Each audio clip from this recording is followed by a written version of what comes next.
Voilà, si je vais parler des avancées d'un Soreigne, disons des Sareignes, je dois dire qu'il a travaillé à quelque sorte dans l'infrastructure. Là, je peux dire, parce que quelqu'un ne peut pas passer 12 ans ça pour autant rien faire.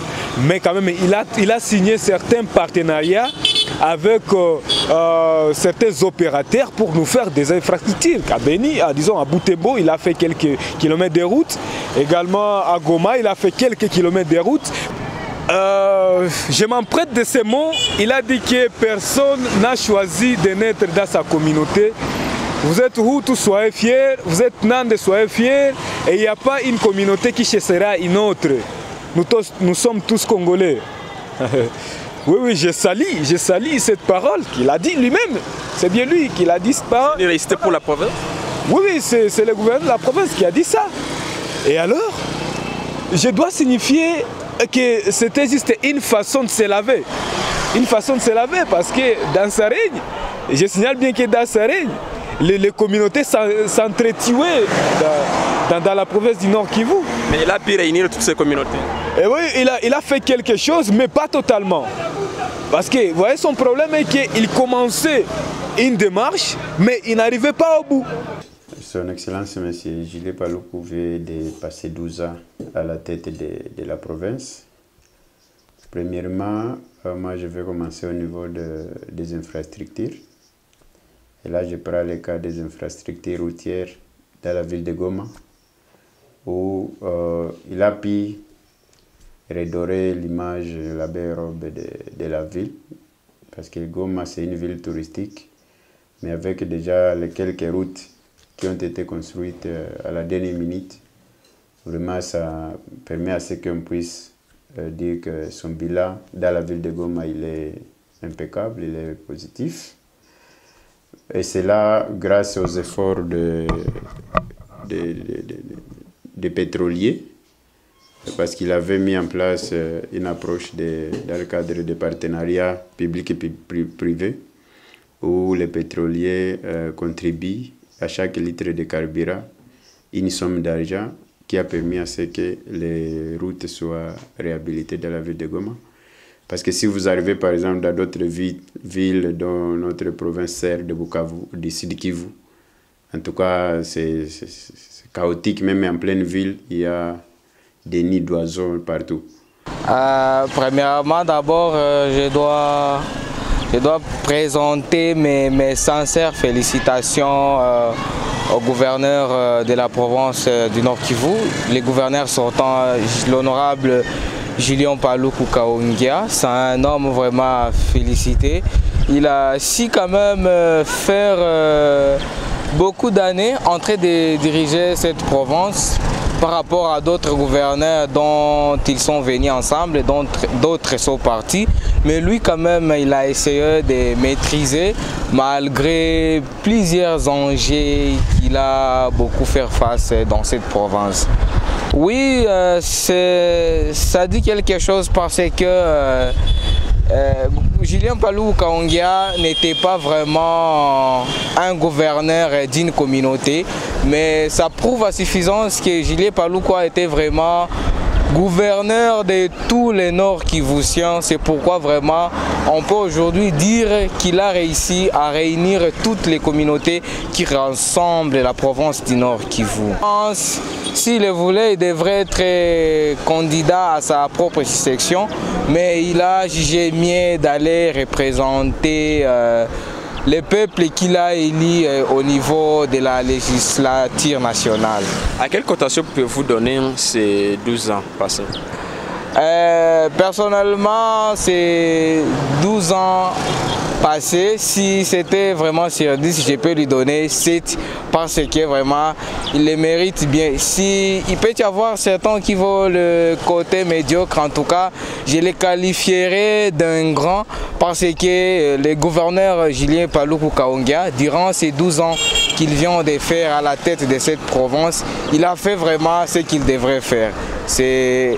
En tout cas, c'est un conseil que nous devons éviter, nous, en tant que Nord-Kivusiens, d'avoir ces sentiments d'ingratitude. Parce que vraiment, il a il a vraiment été heurté à beaucoup des enjeux, à beaucoup de difficultés, parce que la province du Nord Kivu a été victime de plusieurs atrocités, mais c'est un gouverneur vraiment qui a bien sûr maîtrisé tous ces enjeux-là, et il a vraiment résisté jusqu'à ce qu'il reste jusqu'à présent, je pense, le gouverneur unique qui n'a pas été suspendu. En tout cas, coup de chapeau à Julien Paluku Kaongia. Kwa mtazamo wangu na maoni yangu, Julien Paluku ni gavana ambaye amejitahidi sana. Ukizingatia na ukiangalia na zingine province za Mkongo, yeye anajitahidi kwa sababu mbele tulikuwa hatuna mabarabara, tulikuwa hatuna security ya kuridhisha, lakini wakati aliposhika hii province kila kitu kilijameliore, même si atasema kia alifikisha 100% kameme kidogo yenye alifaa na yenye alionyesha na kila mtu anamsifia kwa ile. Na kuhusu hiyo mambo ya makabila, eske amefaa kitu kidogo kutia makabila pamoja? Ndiyo, Kabila kwa mtazamo wangu alijitahidi sana, kwa sababu hata yeye peke alisemaga hapa Nord Kivu hakuna kabila yenye iko na uwezo juu ya kabila nyingine, na kuna kabila yenye inaweza fukuza nyingine, na kuna mtu mwenye aliombaga kwa Mungu au kwa mtu yote azaliwe mwa ile kabila. Ndio maana ulikuwa unajikuta hata ministeri zake hapa kwa province alikuwa anafaa mpeka melange, wanakuta wa huku de façon que wote watumike salama. Accent. Nami nashukuru. Vous êtes un citoyen congolais, habitant de Goma, de la province du Nord Kivu. Comment vous analysez les 12 dernières années que Julien Paluku vient de passer à la tête de la province du Nord Kivu en tant que gouverneur? Voilà, merci pour la parole. Moi, je pense que Julien Paluku est parmi les meilleurs, le meilleur gouverneur que notre pays, la RDC, ait jamais connu. Vraiment, Julien Paluku a laissé des empreintes, a laissé une administration bien sûr avec une rigueur de gestion.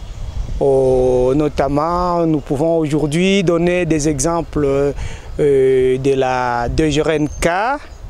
Nous pouvons aujourd'hui dire que Julien, hormis tout ce qu'il a fait comme, je ne voudrais pas parler assez de pacification, mais je voudrais dire ici, au travers toutes ces réalisations, il y a d'abord la DGRNK qui est là et que toutes les provinces de la RDC viennent ici se ressourcer du modèle de la DGRNK pour aller appliquer ça chez eux. Il y a également, Julien Paluku a fait de sa province la première à avoir des numéros de matricule en termes de décentralisation. C'est, je vais dire, c'est subalterne. Toute l'administration publique du Nord Kivu a eu des matricules. Désormais, on peut dire que les gens qui étaient hier au gouvernorat de la province pourront continuer à travailler comme les agents de l'État et non plus des agents qui sont venus pour un passage du temps. Il les a garantis justement la vie. Et ça, c'est simplement au Nord Kivu. Julien Paluku a construit le Nord Kivu. Nous sommes des journalistes, nous avions participé, nous avions voyagé ça et là dans nos provinces. Nous avions vu comment est-ce que les provinces d'autres provinces ne sont pas construites, mais on peut dire Julien Paluku a travaillé dans une difficulté, dans une situation très dure. Depuis qu'il est entré au gouvernorat, jusqu'à présent, il est toujours dans des guerres dans sa province, mais au moins, je vais dire, le développement est palpable. Il y a nos routes, il y a des maisons qui sont construites. Tout ça, nous mettons ça dans son actif. Également, pendant la période de Julien Paluku, il n'y a jamais eu une guerre tribale. Il a fait à ce que la population d'ici chez nous puisse cohabiter dans la pacification. Et ça, nous saluons. Au-delà d'être un humain avec certaines faiblesses, mais moi je vois, il a plus du côté positif que négatif. Il a beaucoup travaillé et c'est un homme à saluer. Comme il est parti, nous on aimerait à ce que peut-être qu'on trouve un autre Julien Paluku venir après lui qui pourra vraiment se soucier de cette province. Cette province a avancé et elle est parmi les provinces qui ont avancé dans ce pays malgré son départ.